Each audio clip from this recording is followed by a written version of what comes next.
Commandant Secret 1, la précédente cassette, nous avons parlé des extraterrestres, de leur ingérence, mais sur un ton peut-être un peu anodin. Il ne faut pas oublier qu'il y a de multiples espèces extraterrestres qui nous visitent. Toutes ne sont pas aussi anodines, et nous allons apporter quelques précisions à cet égard.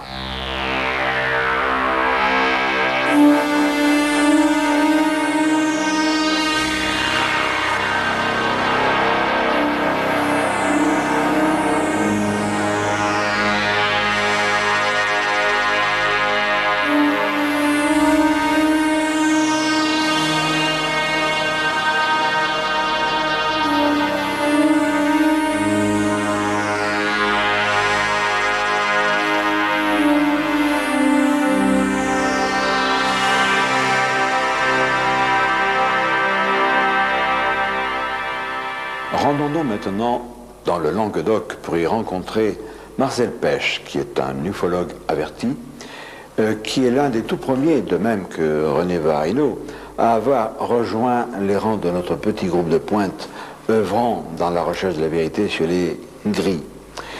Nous allons le voir, il va nous parler de certaines rencontres particulières et notamment de recherches effectuées dans le cadre de son organisation Tocetti, qui est aussi le nom de la revue qu'il publie. Marcel Pêche, nous sommes à quelques kilomètres de Cuxac-d'Aude, qui est le fief de ton organisation de recherche sur les ovnis Tocetti, et pas très très loin de Narbonne, et moins loin encore, disons à 200 mètres environ, d'une usine de retraitement d'uranium enrichi, c'est ça? Et il s'est passé quelque chose d'assez prodigieux le 12 décembre 1987. C'est ça. Tu as fait une enquête minutieuse sur ce cas. Oui, j'ai fait une bonne enquête. J'ai fait une bonne enquête, oui. Eh bien, voilà ce qui s'est passé exactement. Ce 12 décembre, c'était un samedi. Et ce samedi matin, un habitant de Narbonne, M. Gérard Lamy, a décidé de venir ici, comme il en avait l'habitude, pour prendre du bois mort pour sa cheminée. Le ciel était bas, il bruinait même un peu quand il est parti. Et quand il est arrivé ici, il a pris ce petit chemin, difficilement carrossable, et il s'est arrêté là, à 10 mètres. C'était le matin, le soir? Le matin, à 10h30. Il a fait le tour de sa voiture, il a ouvert son coffre pour être tout prêt à mettre son bois, et il s'est avancé de quelques mètres, et il est tombé sur ce qu'il a vu au premier abord, une poignée de motards avec des instruments bizarres derrière, sans roue. Hein. Il disait, oui, il dit que c'était plutôt des scooters de neige parce qu'il n'y avait pas de roue. Et là, il s'est approché, il a demandé tout de suite qui êtes-vous?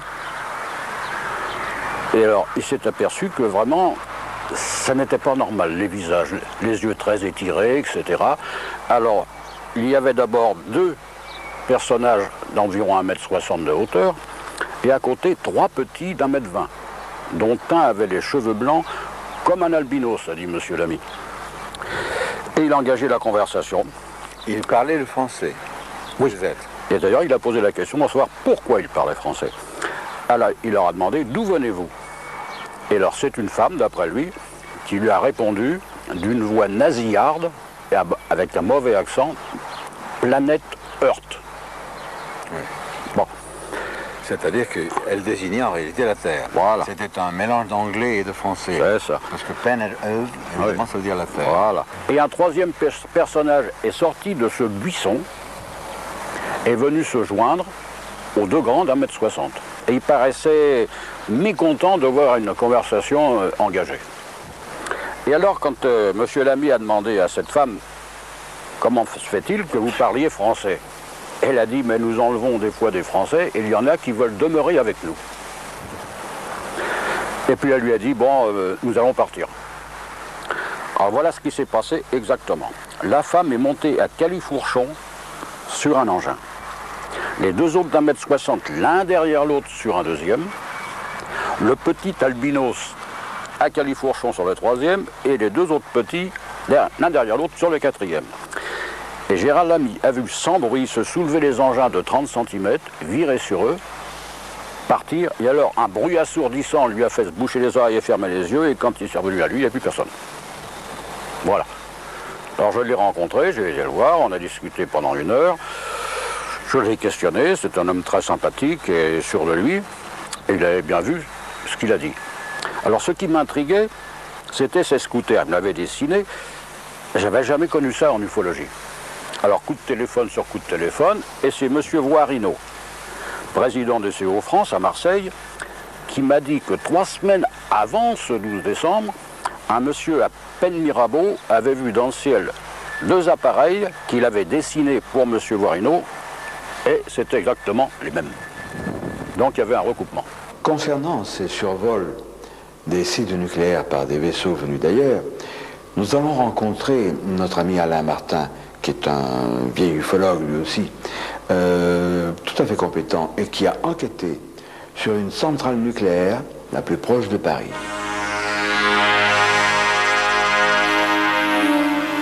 Sur fond de centrale nucléaire de Nogent-sur-Seine, nous rencontrons aujourd'hui un jeune vieil ufologue, un vieil ami, Alain Martin. Tu as commencé à t'intéresser à l'ufologie à un moment où peut-être on n'utilisait pas encore tout à fait le terme d'ufologie. C'était en 1975. Alors, nous sommes devant la centrale nucléaire de Nogent-sur-Seine. Explique-nous pourquoi. Eh bien, depuis 1979-1980, sur le secteur qui se trouve derrière nous, la centrale nucléaire de Nogent-sur-Seine a été construite. Et puis, bien entendu, ce fut progressivement comme un appel à tout un tas d'engins qui ont circulé par la suite. Nous en avons eu des preuves, aussi bien des témoignages très officiels comme des témoignages particuliers. Tu m'as parlé d'un engin qui s'est posé dans un village, carrément, ou à la sortie immédiate d'un village. C'est exact. En 1980, un cultivateur qui venait défricher sur le secteur de la centrale, bien avant qu'elle soit construite, pendant l'hiver, c'était en fin octobre, début novembre 80, ce monsieur sortait du village de Voulton. Il faisait nuit, bien sûr, puisqu'il était aux environs de 6 h du matin. Tout à coup, son faisceau, les phares de la voiture, ont carrément éclairé le module qui se trouvait complètement atterri à la sortie du village. Bien entendu, son réflexe a été d'appuyer sur l'accélérateur parce qu'il a eu une peur absolument invraisemblable. Et quand il arrivait à la centrale, il était blanc de peur. Il s'est dit, mais si j'avais su, j'aurais dû me cacher pour voir le décollage de l'engin. Alors je lui ai dit, quelques temps après, j'ai dit, monsieur, mais vous avez certainement arrosé votre café le matin, et vous avez confondu. Et il m'a répondu, vous savez, je suis un cultivateur, je connais tous les engins tracteurs moissonneuses qu'il peut y avoir dans les champs, et quant à moi, je n'avais jamais vu ça. On croyait évidemment à un acte au hasard, et il y a eu des choses tout à fait exceptionnelles, c'est que d'autres personnes ont été témoins d'engins plein ciel tout autour de la centrale, que ce soit sur le secteur de Brest-sur-Seine, de Nogent, de Villiers-Saint-Georges, de Provins, où nous avons toutes les preuves écrites. Il y a des témoignages aussi par la gendarmerie nationale, et on s'aperçoit qu'effectivement, les centrales atomiques, comme d'autres secteurs, comme les aéroports ou autres, sont exactement surveillés. Alain Martin, il s'est passé quelque chose de tout à fait particulier lorsque l'engin était au-dessus de la centrale. Un soir, il y avait un surveillant qui se trouvait sur la centrale, il était en exercice, et bien entendu, il y a eu une panne électrique. Tout l'établissement autour des 2 cheminées, toute l'électricité s'est éteinte, et ils se sont d'abord posé la question à savoir s'il n'y avait pas eu une panne tout à fait normale. Rien n'apparaissait illogique, et lorsque ce monsieur est sorti de son établissement, il a constaté en levant les yeux dans le ciel qu'il y avait une grosse boule rouge orangée qui se trouvait au-dessus. Et au bout d'une demi-heure, 3/4 d'heure environ, quand cette boule orangée a disparu, comme par hasard, comme par enchantement, l'électricité est revenue. Ce qui a déjà été constaté plusieurs fois en France, aussi bien dans le monde entier. Naturellement, ces observations d'engins étrangers au-dessus de nos sites nucléaires sont parfaitement connues de nos gouvernants. Rappelez-vous, dans la première cassette, Omni Ibi, l'invasion a commencé, Robert Hastings, au Nouveau-Mexique, nous avait parlé du survol des sites nucléaires américains par des engins venus d'ailleurs. Signalons Prism, une revue particulièrement intéressante et très objective et très documentée sur tout ce qui concerne l'ufologie et les grands courants plus ou moins occultes tels que ceux qui président aux destinées des humains à travers les grilles. À lire absolument. Dans mon ouvrage tout à fait récent, Nos maîtres, les extraterrestres, paru au Presse de la Cité, je révèle que le site de Tchernobyl, de sinistre mémoire, fait l'objet d'observations fréquentes. Il s'y passe des choses beaucoup plus étranges encore. Et ces informations que j'ai puisées dans des journaux américains et dans des journaux étrangers ne sont pas parvenues en France, comme si les médias en France exerçaient une censure de plus en plus sévère pour vous tromper.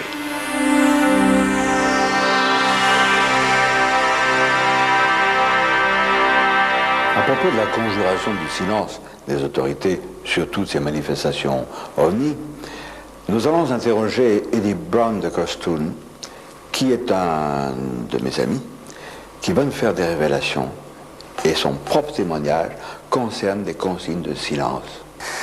Eh bien, ça s'est passé en 1976, lorsque j'ai fait l'école des sous-officiers donc, à Nîmes. C'est l'époque d'ailleurs à laquelle je t'avais écrit, où on a eu notre premier contact.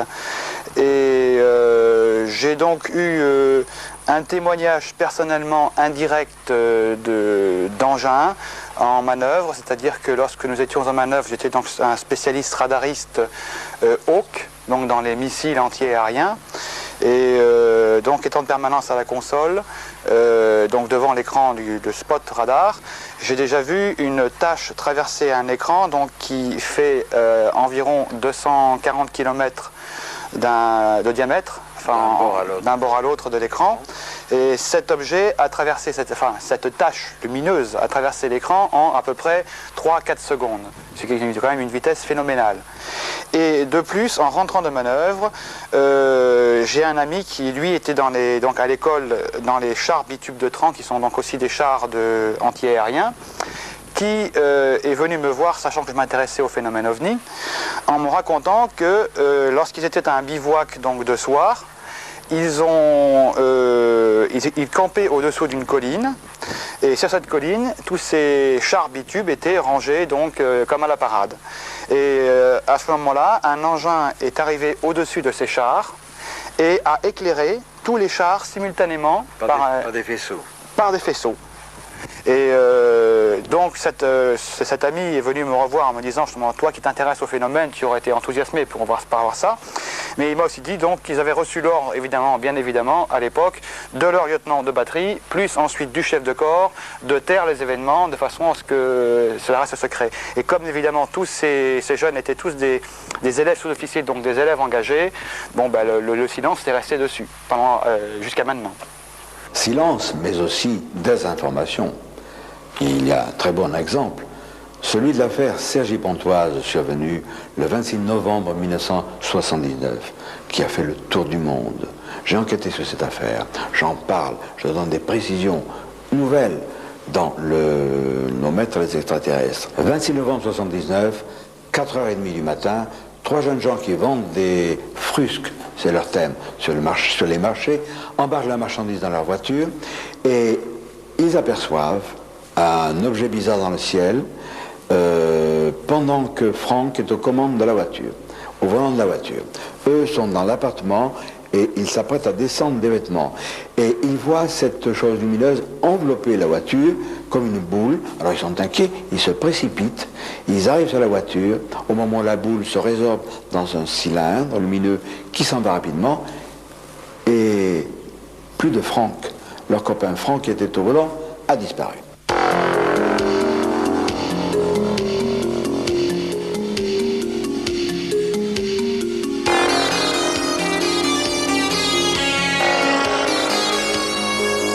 Massosico, nous nous connaissons de longue date et nous sommes ici, chez toi tu nous accueilles amicalement, à Cergy-Pontoise, à quelques 2-3 kilomètres de l'endroit où le 26 novembre 1979, 3 garçons habitant à la Justice Mauve, qui est un quartier près de ce qui était un champ de choux, qui n'existe plus, et près de la centrale électrique.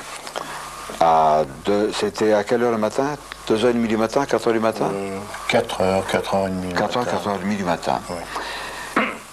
Franck était au volant de la voiture, dont le démarreur cafouillait. Hein. Il ne fallait pas qu'il cale, sans ça c'était les difficultés sans nom. Et il restait au volant pendant que les copains chargeaient la voiture. Et de la fenêtre du 3e étage de la Justice Mauve, qui est le nom du secteur où ils habitaient, Salomon et Jean-Pierre voient la voiture auréolée d'une boule de lumière. C'est ainsi que tout a commencé. Oui, quand même, à ce détail près que Franck était également dans l'appartement et regardant au dehors, il a vu une sorte de cigare, d'objet brillant qui descendait vers le sol et qui semblait avoir atterri ou chuté, je ne sais pas exactement, en direction de ce grand transformateur électrique qui existe toujours. Alors, sans attendre l'avis de ses copains, il est descendu 4 à 4 l'escalier, il a sauté de la voiture qui préalablement avait été mise en pente sur le parking, il a lancé la voiture, elle a démarré, il est sorti sur le boulevard de l'Oise, qui est cette route qui jouxte l'immeuble, et il a été vers ce qui lui semblait une masse de brouillard. Une masse de brouillard. Éclairée de l'intérieur, hein, c'est ça. Éclairée de l'intérieur. 8 jours après, d'après les déclarations de Jean-Pierre et de Salomon, mais c'est surtout Jean-Pierre qui est suspect en la matière, Franck, au même endroit, dans ce champ de choux qui n'existe plus, qui est remplacé par une tracé de chemin de fer, une sorte de cuvette là, prolongée, les images nous le montrent, Franck réapparaît dans ce champ de choux où il a disparu. Pour Franck, on a dû lui donner un coup sur la tête, il se réveille, il n'y a plus la voiture, et il se dit, on va piquer la voiture, avec les vêtements, je vais me faire engueuler par les copains. Il retourne donc à l'immeuble 11 Justice Mauve, et là, il trouve Salomon en pyjama. Il ignore que 8 jours se sont écoulés. Il pense que 15 minutes. Il dit, alors toi, tu t'es couché, tu t'es mis en pyjama, et l'autre l'embrasse. Parce que c'est pathétique, il a disparu. Et Franck le repousse, il dit, mais enfin, tu es fou. Il dit, mais non, il y a 8 jours que tu es parti. Alors tu lui dis, mais c'est pas vrai, quiproquo. On lui montre les journaux. Et il se rend compte qu'il a vraiment disparu pendant une semaine. Un extraterrestre qui se disait appelé Orio lui a dit, nous allons venir le 15 août 1980 à Saget-Pontoise. Et là, que des justes, des sages, des personnes qui savent que tout cela est vrai, qui croient aux extraterrestres, aux bons, se réunissent et nous les embarquerons avec nous. Le 15 août 1980, toi, tu as eu la sagesse de camper avec quelques-uns de tes amis sur la butte, où il y avait des petits arbrisseaux. Oui, c'était des petits sapins, mais à l'époque, ces petits sapins avaient au plus 1,50 m. Maintenant, ils ont 5 et 6 mètres. Alors, Marceau, cette foule des deux sexes, il y avait des enfants aussi, hein, il y avait des familles, beaucoup de jeunes gens. Donne-nous un peu la température qui régnait dans ce rassemblement. C'est difficile à dire parce que j'étais assez éloigné. Et si je voyais, je n'entendais pas exactement, mais enfin, c'était une atmosphère de jeunesse heureuse de vivre, qui s'intéressant de près aux problèmes ufologiques, avait peut-être un peu trop donné dans le panneau de Jean-Pierre. qui leur avait annoncé peut-être une visite d'extraterrestres qui ne s'est évidemment pas produite, puisque ça ne se fait probablement pas à la demande. Très vite, cette affaire a été traitée comme un canular, avec à la clé le souci de désinformer et de tromper le public. En dehors de l'IMSA qui avait fait une enquête systématique dès le début, il y a eu un ufologue indépendant, Didier Safragnonec, avec un petit groupe de chercheurs qui, eux, sans bruit ni trompette, ont enquêté sur le site. Didier Safragnonec, tu es aussi un ufologue, et lors de cette affaire de CG Pontoise, tu avais un groupe de recherche extrêmement discret qui s'appelait, je crois, aux frontières de la science, non? C'est ça, oui. C'est ça. Alors, donc, Franck a été enlevé. Tous les médias du monde entier parlent de cet enlèvement par une sphère de lumière. Officiellement, 8 jours se sont écoulés et Franck reparaît. Mais ton groupe, c'était, je crois, posté à proximité de la justice mauve où habitaient les jeunes gens. Comment ça s'est passé? Voilà. Tout d'abord, si on doit revenir un peu à la base. C'est-à-dire que le 26 novembre, nous nous sommes présentés avec des appareils de test donc sur le boulevard de l'Oise. Le jour de l'enlèvement. Le jour de l'enlèvement, le 26 novembre 79. Et donc on a bien vu la gendarmerie présente avec les staffettes et tout un tas de gens autour.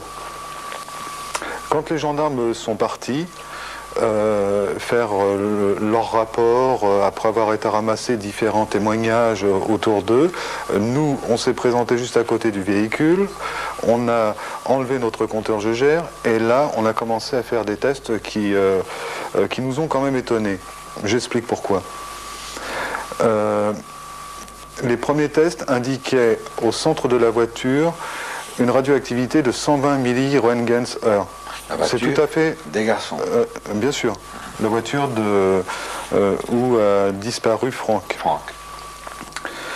Après, on a donc fait les tests de résistivité du terrain. C'est-à-dire, ce test est très simple. Il consiste à mettre un contrôleur universel sur la gamme des 2 millions de ohms et de mettre les pointes à 1 mètre écartées d'1 mètre les unes des autres, à enfoncer à 1 mètre de la terre. Là, on a pu s'apercevoir que le test, que la mesure nous donnait 14 kiloohms, ce qui était tout à fait anormal puisque le terrain avait été trempé puisqu'il pleuvait, je crois, depuis au moins 2 ou 3 heures, une pluie fine. Et on a donc recontinué les tests de résistivité en dehors de la zone où se trouvait la voiture, et là on a trouvé des tests plus élevés. Et c'est-à-dire on a trouvé des tests de l'ordre de 25 à 30 kiloohms.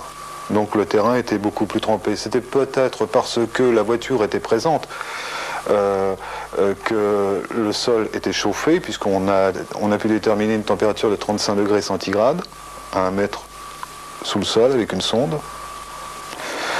Et donc, après tous ces tests terminés, nous sommes repartis. On n'a pas cherché à voir les 2 témoins de l'enlèvement. Il s'est passé quelque chose de totalement anormal, puisque les tests que toi et tes amis avaient appliqués au terrain ont décelé des anomalies. Tout à fait, parce que, bon, déjà, une radioactivité de 120 milliroentgens/heure, on ne la trouve pas partout. 30 milliroentgens/heure, c'était les premiers postes de télévision couleur à condition qu'on le regarde à 10 ou 15 cm. C'est vrai que la radioactivité est naturelle, on a une radioactivité naturelle partout, dans une lampe de poche, un tube Odéon, bon c'est tout à fait logique, mais à ce taux-là, non. On a décidé donc de faire une planque. Parce qu'on était partagé quand même entre le canular, on ne savait pas pourquoi, et la chose réelle. Et le samedi 1er décembre à 4h30, 2 de nos enquêteurs du matin, bien sûr, 2 de nos enquêteurs qui étaient en planque à peu près à 200 mètres du bâtiment de Jean-Pierre et de Salomon, un principalement, puisque l'autre était endormi, a vu un halo lumineux, une espèce de nuage lumineux, et apparaître dans ce nuage au bout de 3-4 minutes une forme, une ombre d'un homme, ayant la taille à peu près celle de Franck. Le halo a disparu, et cette ombre s'est mise à s'agiter un peu partout autour d'elle, s'est mise à courir, à traverser la butte et le parking. Et donc l'enquêteur qui a vu ça a réveillé l'autre. Ils ont vu quand même ces choses à deux. Et après, ayant porté les yeux sur le 3e étage du bâtiment, ils ont vu qu'il y avait de la lumière et que des gens s'agitaient. Suite à ça, moi j'ai été réveillé à peu près vers 5h, 5h30 du matin, je me souviens plus tellement, où on m'a appris cette nouvelle. J'ai demandé qu'on fasse des tests sur le terrain. Ils ne les avaient pas fait parce qu'ils avaient quitté précipitamment Cergy-Pontoise pour m'apprendre la nouvelle, chercher une cabine téléphonique qu'ils avaient du mal à trouver. Donc ils ont attendu qu'un café s'ouvre à côté de la gare pour me téléphoner la nouvelle. Bon, il était trop tard pour faire les tests, bien qu'ils soient retournés après, parce que c'est vrai, ils sont retournés après pour essayer de faire des tests. Les tests étaient négatifs. Voilà. Alors Didier Safragnonnec, ces chercheurs de ton groupe, le 1er décembre, 4h30 du matin, voient une sphère de lumière apparaître une silhouette, alors qu'on a dit officiellement que Franck était revenu le 3 décembre. Il y a donc un décalage de 3 jours. Ça t'a intrigué évidemment, ce retour, et qu'est-ce que tu as fait? J'ai téléphoné vers 9h, 9h30 ce samedi matin, je ne me souviens plus exactement de l'heure exacte, à Jean-Pierre. Je lui ai dit, maintenant on peut se voir, Franck est arrivé. Il me répond, comment sais-tu que Franck est arrivé? Je dis, mes 2 enquêteurs l'ont vu ce matin à 4h30. Et là, sa réaction, il a raccroché. Il a raccroché. Mais ce qui confirmait aussi, je m'excuse, quelques années plus tard, c'est qu'avec M. Marceau-Sicot, on a pris un rendez-vous avec Franck dans un café de la gare Saint-Lazare, où je lui ai dit, j'ai la preuve maintenant que tu as disparu 5 jours et non pas 7 jours. Je lui ai expliqué pourquoi, parce que 2 enquêteurs l'avaient vu, et la réponse de Franck a été tout à fait simple. C'est vrai, ça m'intéresse, ta théorie, mais il faut bien que tu comprennes que pour les gens, pour les médias, ça sera toujours 7 jours et non pas 5 jours. Voilà. Alors on peut enchaîner là-dessus, sans te demander ce que tu en penses, parce que moi je peux me mouiller. C'est notoire, si Franck a menti sur la date du retour, c'est un péché véniel, c'est pas très grave, parce qu'il a été entraîné par Jean-Pierre, qui lui a un tempérament d'escroc. Il a vu l'opportunité qui pouvait changer sa vie. Et pendant 48 heures, il a réfléchi. Et il a fait en sorte de convaincre Franck de dire « Bon, tu vas te planquer pendant 24 heures, 48 heures, nous dirons que tu es venu le 3 décembre et non pas le 1er. » Ils ont bâti, ou Jean-Pierre, qui était le meneur, a bâti un plan qui allait lui permettre de créer, pas tout à fait une secte, mais une coterie, de se faire un auditoire où il délivrerait le message d'Oriot, les extraterrestres. Il allait exploiter ce filon pour tromper les gens. Tu as sur les genoux un dossier important. Il s'agit de quoi? Il s'agit d'un roman vérité qui se nomme Les Semeurs de la Nuit, qui parle de quelques affaires d'ufologie, donc aussi la disparition d'une personne âgée de 16 ans, qui a disparu pendant 16 ans aux États-Unis, plus l'affaire de Cergy-Pontoise et une autre affaire s'étant passée dans un petit village se trouvant entre la Dordogne et la Corrèze il y a quelques années. Les Semeurs de la Nuit, un roman vérité, avec un background authentique, bien sûr, comme son nom l'indique, qui paraîtra en 1993. Nous en reparlerons. Si le gouvernement se taise, nous font taire, ou tente de le faire, c'est qu'il y a quelque chose à cacher. L'affaire Cergy-Pontoise en est un exemple frappant. Dans ce remarquable ouvrage, Révélation de Jacques Vallée, paru aux éditions Robert Laffont, Jacques Vallée, et il nous l'apprend, et il me l'apprend aussi, son père était un magistrat à Cergy-Pontoise, il a grandi là-bas. Et Jacques est revenu en France, Jacques Vallée, pour faire une enquête systématique. Il en a conclu, pour avoir eu des contacts avec un agent spécial, mystérieux, j'ai l'impression qu'on a un peu orienté Jacques Vallée vers ce service officiel. Il en a conclu que Franck avait bel et bien été enlevé. Il dit textuellement, l'affaire Cergy-Pontoise, c'est tout, sauf un canular. Donc Franck a été enlevé, mis dans une voiture par les services secrets français, et on a pu l'évacuer de ce lieu grâce à un tunnel dont Jacques pense et écrit que nous ne connaissions pas. Nous connaissions ce tunnel, puisque, sans entrer dans des détails scatologiques, les quelques 2000 et quelques personnes qui se sont réunies là le 15 août 1980, toutes plus ou moins ayant fait leurs besoins la nuit. Nous connaissions bien, mais la voiture de ces agents secrets n'a pas pu emprunter ce tunnel, parce qu'au bout du tunnel, il y avait 3 bornes de ciment qui interdisaient de les franchir. Et nous avons filmé et nous voyons encore dans le sol les traces de ces 3 bornes qui empêchaient de circuler.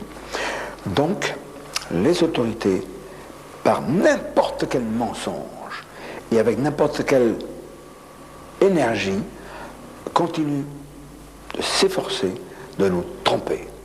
Elles ont raconté les salades à Jacques Vallée, de même qu'elles nous ont raconté les salades à l'époque, le fameux Gépon de sinistre mémoire. Nous tentaient à faire croire que tout ça, c'est un canular pour se rendre intéressant. Le Gépon n'a pas dit Jimmy Guieu et l'IMSA sont complices, mais peu s'en fallait. C'est moi qui accuse le Gépon d'être le complice d'une force noire à l'échelle planétaire qui nous indique de fausses pistes, qui nous raconte des histoires et qui nous trompe de façon éhontée. Le Crapouilleux de mars-avril 1992, consacré au secret des RG, nous en apprend de Werth et de Pamure. Je ne vais pas vous les commenter, il faut lire cela. Et vous comprendrez que nous soyons un petit peu irrités des harcèlements dont nous sommes les victimes, qui ne viennent peut-être pas des RG, il y a d'autres services. C'est peut-être pas le moment d'accuser publiquement qui que ce soit. Je voudrais vous montrer une publication de Pierre Rubikoff, extrêmement fouillée, sérieuse, les écoutes clandestines, moyens et contre-mesures. Ça peut vous servir. Il y a également ce supplément Media Micro, mais c'est en anglais. Et là, il faudrait que vous fassiez l'effort de lire certaines choses, notamment cet article « What brain transmitters look like ». On peut le traduire par « À quoi ressemble un transmetteur dans le cerveau ?» Ce sont les fameux implants qu'utilisent les gris. Les gris qui, soi-disant, n'existent pas. La preuve que les extraterrestres ne se contentent pas de survoler certains sites stratégiques ou d'enlever des gens, c'est qu'il y a une intervention néfaste parfois. Et Marcel Pêche, de Tocetti, emporte les marques dans sa chair. Sur le site et au voisinage de l'abbaye de Fontcalvi, tout près de Cuxagdo, le siège de Tocetti, s'est produit en août 1985, Marcel Pêche, une chose tout à fait étonnante et dramatique. Raconte-nous comment ça s'est passé. Eh bien voilà, nous étions ici même, en observation dans la nuit du 17 août 1985. Et nous avons vu venant de l'ouest, il est à peu près minuit, un petit disque blanc mat. Un de nos amis a pris un projecteur vert et l'a fait clignoter dans la direction de l'objet, qui a disparu au nord sans répondre. Nous étions pour cela sortis de la cour de l'abbaye Et nous étions à 40 ou 50 mètres au milieu des vignes. L'objet est revenu du nord, se dirigeant vers le sud. Alors nous avons refait clignoter le projecteur et il a disparu au sud sans répondre. Quelques minutes ont passé, excédés, 4 amis sont revenus dans la cour pour s'asseoir sur les fauteuils de camping. Et je suis resté avec un de mes amis qui a lui aussi a rebroussé chemin et je l'ai suivi à 3 mètres environ. À ce moment-là, j'ai perçu derrière moi, je dis bien j'ai perçu, un léger sifflement. Et tout de suite, une flèche vert émeraude est venue se planter entre moi et mon ami, et sur plusieurs hectares, le terrain était vert émeraude. Et plus rien. Mais tout ça en une fraction de seconde. C'était un faisceau lumineux vert. Ah oui, oui, c'était un faisceau lumineux. Et plus rien. Alors, une des dames qui était là piquait une crise de nerfs, c'était terrible. Et puis, après, on a levé le siège parce que crise de larmes de ces dames, etc. Évidemment, c'était quelque chose de sensationnel quand même. Ne serait-ce que tous les hectares verts. Hein. Et nous sommes rentrés. 4 ou 5 jours plus tard, j'ai senti dans mes doigts une légère faiblesse. Et 1 mois ou 1 mois et demi après, alors là, j'avais atrophie complète des muscles des doigts. J'ai vu divers docteurs. L'un m'a dit « Attention, monsieur Pêche, ce que vous faites, c'est très dangereux ». Et le second m'a dit « C'est le rayon vert, c'est ça, et vous en avez pour la vie ».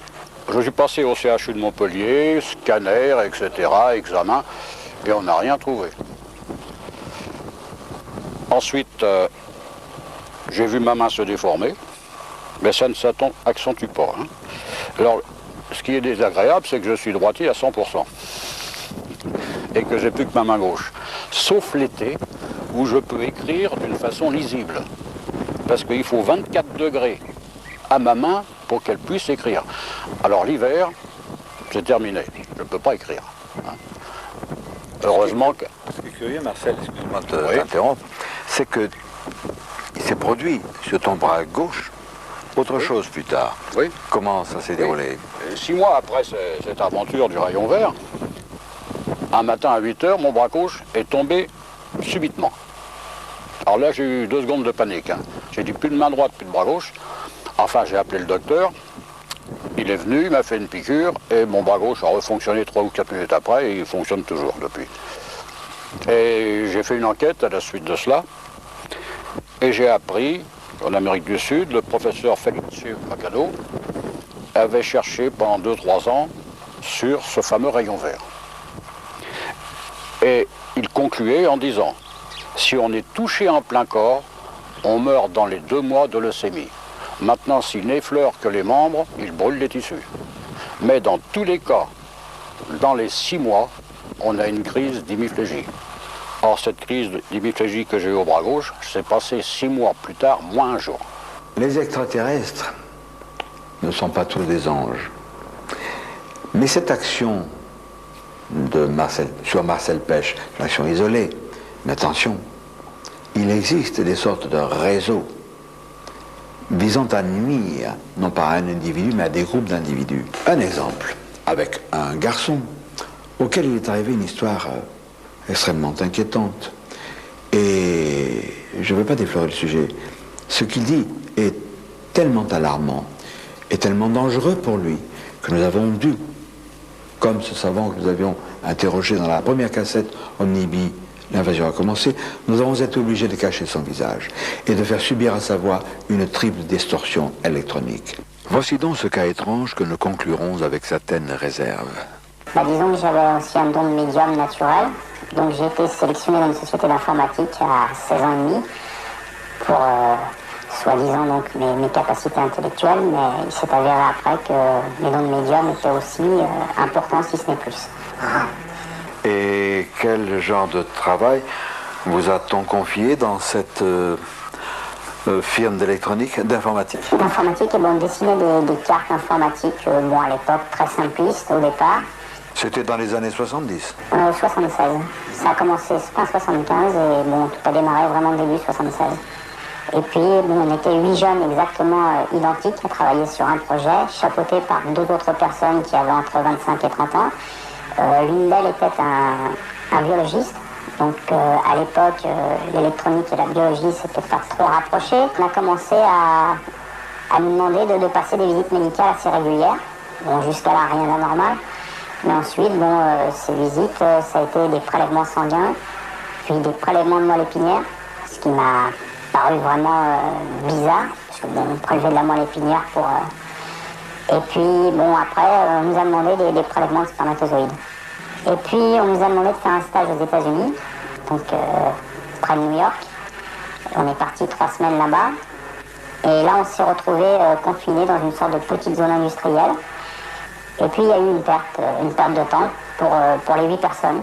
Et on s'est réveillés 3 jours plus tard, avec des irritations un peu partout sur le corps, des petits prélèvements de peau, le sexe à vif. Donc, on s'est un peu posé des questions entre nous. On nous a dit que c'était rien, qu'on avait eu des visites médicales et on est revenu en France, apparemment sans plus en savoir de détails. Et à ce moment-là, donc, il y avait à l'époque un jeune biologiste qui travaillait donc sur un projet dans ses sous-sols, qui nous a contactés. Donc ce biologiste est revenu des États-Unis, m'a montré 2 documents. Dupont-Durand, ces documents, à défaut de pouvoir nous les montrer, est-ce que vous pouvez nous dire quelque chose sur leur contenu? C'est un projet, donc j'allais y venir, c'est un projet de clonage. Ah, un projet de clonage. De clonage. Les 2 premières pièces qu'il m'a fournies sont à en tête de l'État français. Donc c'était sous couvert d'une société française qui travaille pour l'État. Et ça parlait clairement d'un travail sur le clonage humain. Mais il y avait en bas de page toujours une autorité supérieure qui malheureusement n'était pas définie clairement. Et donc sur un autre des documents, là il parlait donc de personnages dont on comprenait clairement que c'était des personnes venant de l'extérieur de notre planète, des extraterrestres. Puis ce jeune biologiste devait apporter beaucoup plus de preuves. Il a mystérieusement disparu. Un des camarades avec moi a commencé lui aussi à vouloir se rebeller. Donc, il était d'une famille aisée, il n'avait aucun problème, c'était un garçon très stable. Et il a volé le coffre-fort de ses parents, soi-disant. On l'a retrouvé dans sa chambre pendue avec une lettre d'excuse pour ses parents. Une telle organisation ne peut agir sans les plus hautes complicités. L'histoire de Dupont-Durand va nous prouver cela. Il a subi d'énormes pressions pour réintégrer cette société servant de façade à une organisation complice des extraterrestres. Nous allons voir jusqu'où c'est allé. J'avais un contrat en béton qui m'empêchait de partir avant une certaine date. Et donc j'avais un programme d'études aussi à continuer. Et je devais partir à l'armée donc en août 78. Et brusquement, mon appel a été avancé à avril 78. Et pendant 2 mois, donc là, j'ai été victime de tout un tas de sévices, en tout genre, physique, les corvées habituelles, les chiottes et compagnie. Et puis, donc... Des brutalités aussi? Oui, brutalité physique, oui. Donc, ça allait du coup de pied en pleine nuit, on me réveillait à coups de pied dans les côtes, ou bien on me jette à bas du lit, enfin, la tête trempée dans l'urinoir, des choses comme ça. On a commencé donc à m'expliquer pourquoi j'étais là, et que quand j'allais ressortir, il fallait que je reprenne mon boulot dans cette société, et que plus vite je reprendrais, plus vite je signerais un papier disant que j'allais reprendre mon travail avec eux, plus vite je sortirais d'ici, on ne parlerait même plus de service militaire, rien du tout. Et le dossier complet, entièrement été détruit par l'armée. Il n'y a jamais eu aucune trace de mon passage à l'armée. Moi personnellement, après, donc, je me suis protégée, donc des aventures désagréables, il y en a eu forcément. Bon, j'ai radicalement changé de vie, parfois d'identité, de pays aussi, pour me couvrir. Pourquoi des réserves sur ce cas? Le témoin, certes, est convaincant et parle d'événements que d'autres ont bel et bien vécus. Au Brésil, j'ai personnellement enquêté sur l'enlèvement d'Elias Seixas, qui, à bord d'un vaisseau extraterrestre, subit mécaniquement un prélèvement de sperme. Il conserva de l'opération une irritation temporaire des voies urinaires. Dupont-Durand s'était engagé à nous présenter divers documents qui auraient pu conforter ses dires. Il n'en fut rien. A-t-il subi des pressions? Le fait est que nous n'arrivons plus à le joindre. Cependant, jusqu'à plus ample informé, nous lui accordons un préjugé favorable. Le constat est terrifiant. Certains extraterrestres agissent comme des agents, avec une brutalité, des agents de puissance, avec une extrême brutalité. Dans IB1 et IB2, mes romans vérité, j'ai décrit les exactions des gris. On peut parler des gris à propos des espèces négatives. Ce ne sont plus des études scientifiques, c'est vraiment toute autre chose. On peut le dire que les ozomites, par exemple, font des recherches scientifiques, nous ont fait bénéficier, par l'envoi de leurs informations, d'une tentative d'ingérence, mais visant à nous faire accomplir des progrès. Mais en ce qui concerne ces extraterrestres négatifs, qu'il s'agisse des gris ou d'autres qui sont peut-être derrière eux, c'est terriblement inquiétant, parce que tout cela se fait avec la complicité d'organisations humaines, d'organisations politiques, d'organisations financières, d'organisations traîtresses, qui agissent un peu comme une super mafia planétaire. Ces magouilles officielles intéressent la paix et la guerre, et cet ouvrage, Notre allié Saddam Hussein, paru chez Olivier Orban, de Claude Angélé et Stéphanie Meignier, nous donne certains éclaircissements. Et comme je le pensais, et je l'ai écrit avant la publication de ce livre, il y a une complicité entre l'Occident et Saddam Hussein, parce qu'il y a derrière tout ça le pétrole. Il y a d'autres complicités parce qu'il y a la drogue. C'est à un autre niveau. Ce n'est pas directement lié, mais nous y reviendrons.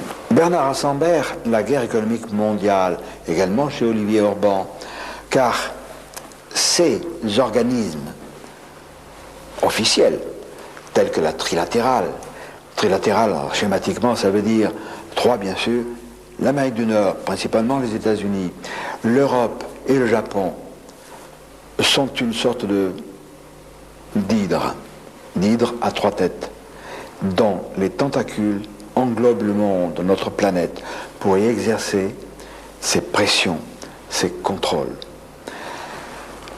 À travers ces actions économiques, il y a parallèlement des actions politiques d'une autre organisation secrète, le CFR, Council on Foreign Relations, Conseil de Relations étrangères, dont le siège est à Manhattan, dans le fief de David Rockefeller, qui en est aussi le président.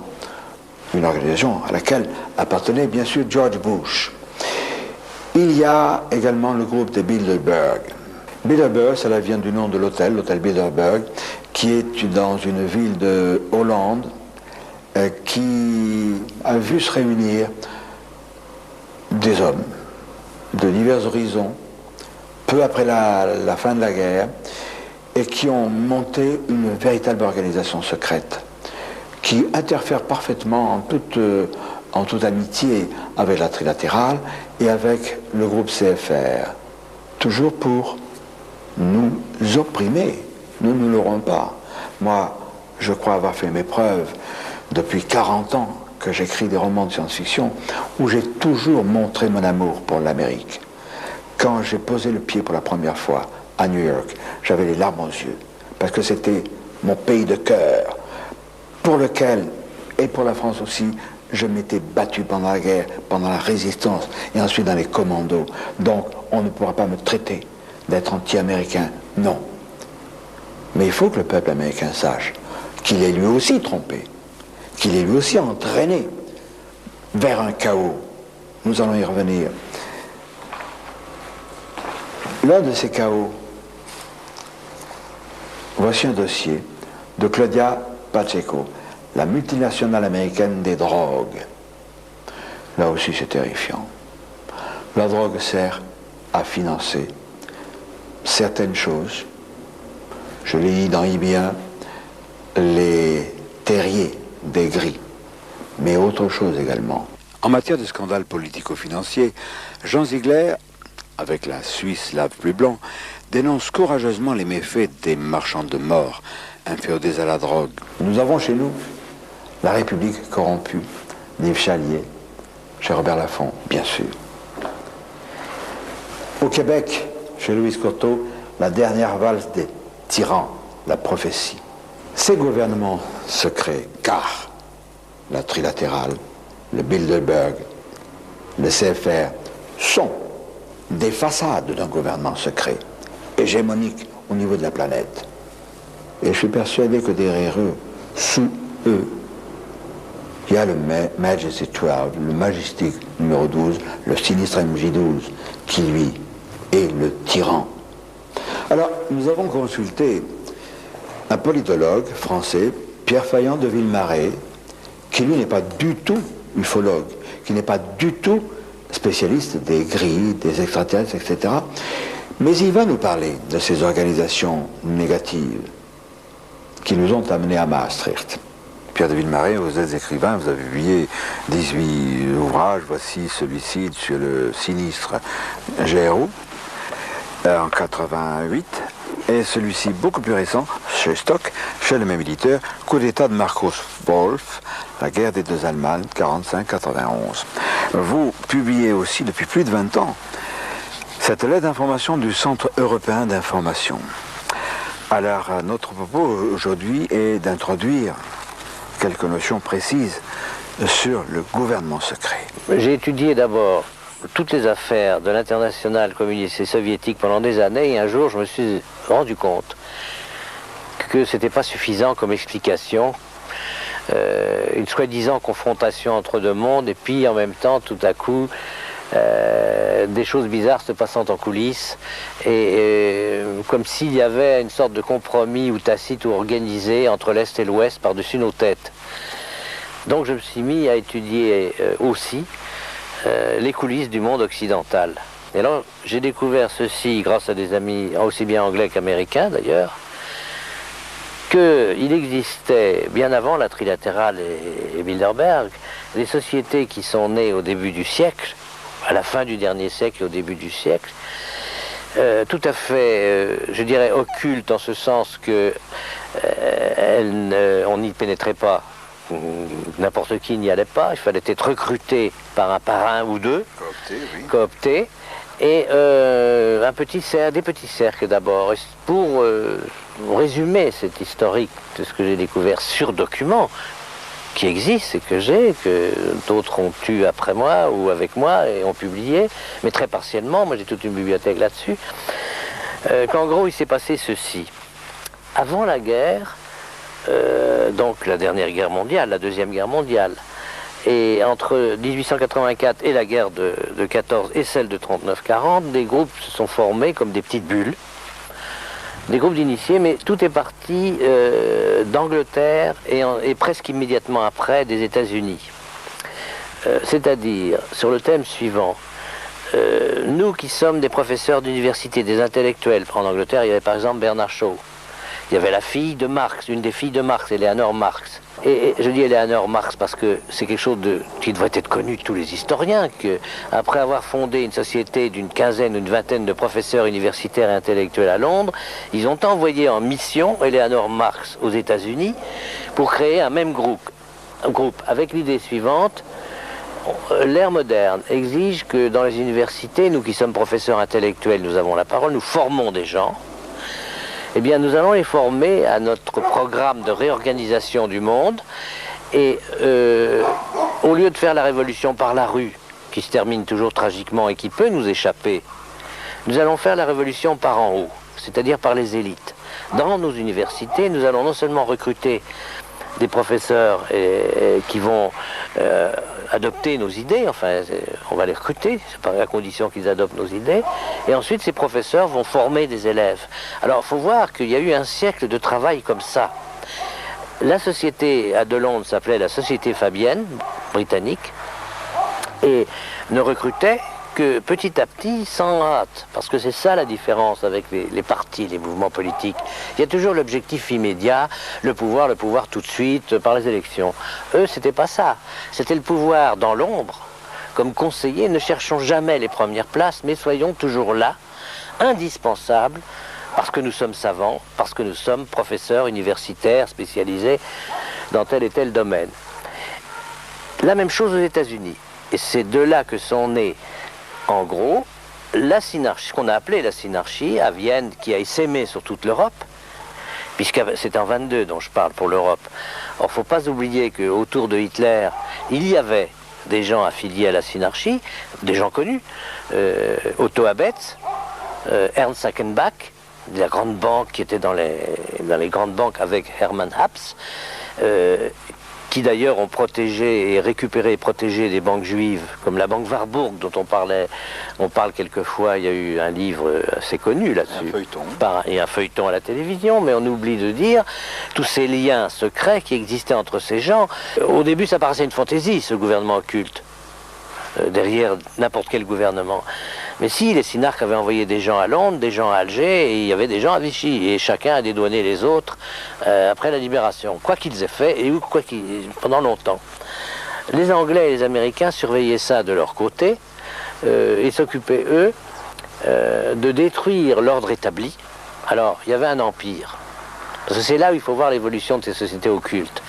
Au départ, et on le trouve dans le pacte synarchique dès 1922, puisqu'il a été rédigé en 22, mais seulement découvert au moment de la guerre, la Deuxième Guerre mondiale, il est dit textuellement qu'il faut réorganiser le monde en 5 grands ensembles économiques qui sont, alors il faut se mettre dans le contexte de 22, la Panamérique, la Pan-Europe, non, ils disent la Pan-Eurafrique à ce moment-là, parce que l'Europe avait des projections sur l'Afrique, le Commonwealth britannique, la Pan-Asie, et donc il dirigeait le monde en 5 grands ensembles économiques.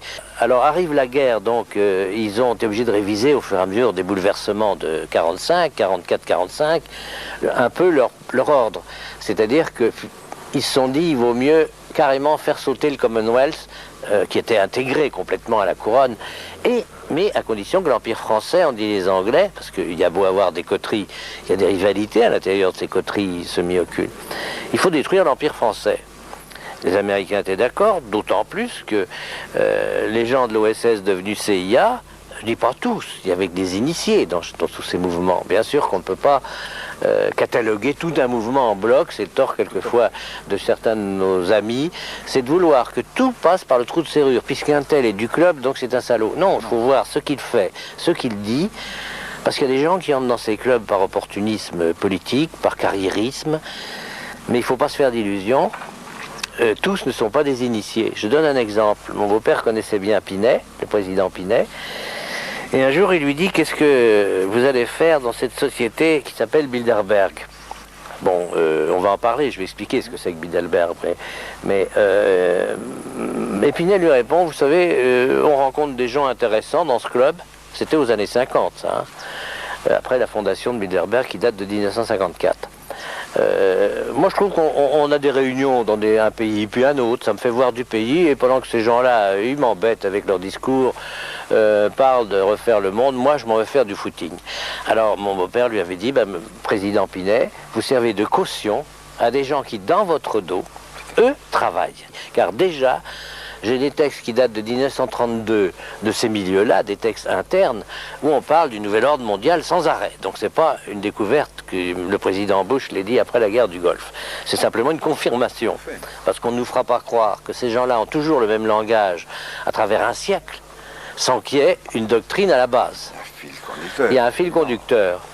Alors, après la guerre, il y a donc la soi-disant guerre froide qui commence, je dis soi-disant, puisqu'ayant été mêlé à, comme on peut lire dans mes livres, à certaines affaires secrètes, j'ai quand même vu que c'était une horrible mascarade. On voulait bien empêcher le communisme de nous prendre ici comme les pays d'Europe de l'Est, mais on ne voulait pas le détruire, on voulait s'arranger avec lui, ce qui est très différent. Et il y a des milliers et des milliers de gens qui sont morts d'avoir cru que l'Occident les aiderait à se libérer du totalitarisme communiste. Naît Bilderberg en 1954. Bilderberg est une association euro-américaine, ce qu'on oublie, et pas du tout européenne, euro-américaine, puisque David Rockefeller était à la fondation, Bill Donovan, l'ancien chef de l'OSS, était à la fondation, Allen Dulles, chef des services secrets, était à la fondation, pour ne citer que quelques noms connus, Du côté européen, qui y avait-il derrière Bilderberg? Jean Monnet et tous les gens de l'équipe qui ont dit il faut faire l'Europe, faire l'Europe, faire l'Europe. Bon, mais leur Europe. Et ce qui ne veut pas dire une Europe de la liberté. Alors la trilatérale, j'en parle tout le temps, c'est quoi? Elle est née en 73 d'une réunion qui s'était tenue en 72 à Davos, en Suisse, où j'étais. Mais je n'étais pas invité. J'étais par hasard chez les amis à Davos. J'ai vu, je me suis cogné à Henry Kissinger, à des gens très connus. J'ai fini par demander à mes amis suisses, mais qu'est-ce qui se passe?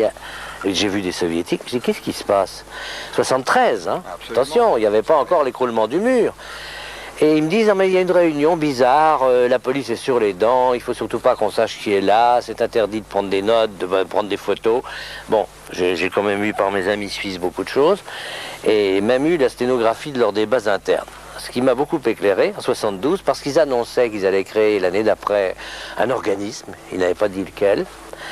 Et, mais l'homme qui, de cette concertation où il y avait une centaine de gens, donc j'ai parlé de Kissinger, il y avait des Japonais, il y avait une délégation soviétique dont un vice-ministre du gouvernement soviétique. Et n'oublions pas que c'était, soi-disant, toujours la guerre froide. Bon. Or, ils étaient là. Et la conclusion applaudie par les soviétiques dans ce vice-ministre qui s'appelait Bykov, qui existe encore, de M. Perlmutter, un économiste américain très connu, était la suivante. Écoutons bien, hein, 72-73, ça c'était l'hiver 72-73. Il faut qu'avant 20 ans, nous ne soyons plus que 200 ou 300 multinationales dans le monde à contrôler tout ce qui est recherche, exploitation, répartition des matières premières clés de notre époque. Et donc voilà la phrase textuelle. Et il expliquait, à partir de ce moment-là, il y aura 3 moteurs dans le monde. Le moteur industriel panaméricain, le moteur industriel japonais et le moteur industriel pan-européen, incluant l'Union soviétique. En 72-13. Et l'année d'après, donc, naît la trilatérale, qui était donc 3 moteurs industriels drainant derrière eux, à partir de 3 grands ensembles économiques, tout ce qui n'était pas multinational. Ils disaient même dans leur texte que toutes les petites et moyennes entreprises de nos pays deviendraient des sous-traitants, donc aux ordres. Voilà en gros, si vous voulez, je crois ce qu'il faut que les gens sachent, c'est qu'on est manipulé par des gens qui ont tout en main parce qu'ils ont les leviers économiques et monétaires qui sont beaucoup moins frappants pour le public, qui ne comprend rien aux histoires monétaires, par exemple, que si c'était une affaire purement politique.